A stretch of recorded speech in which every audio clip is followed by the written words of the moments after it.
రోజు ఈ కార్తీక మాసంలో వనభోజనాలు ఏర్పాటు చేశారు. నేచురల్ అంటే అసలు శాస్త్రీయ పద్ధతిలో ఉసిరి చెట్టు కింద దీపారాధన.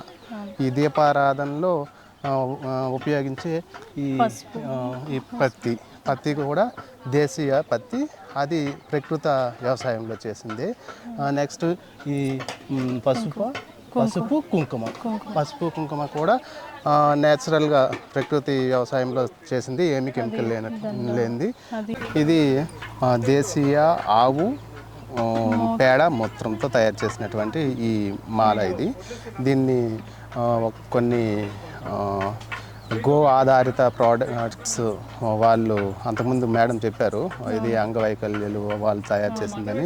నెక్స్ట్ ఇదేంటంటే ఇది మనం వేసుకున్న మనం తులసి మొక్కకు మనం ఉసిరికి మొక్కకు మనం వేసాం కాబట్టి ఆ ఉసిరి చెట్టుది అది కెమికల్ కాదు, అది కూడా మట్టిలో కలిసిపోతుంది. దానివల్ల మనకి ఏ ప్రాబ్లం ఏమి ఉండదు.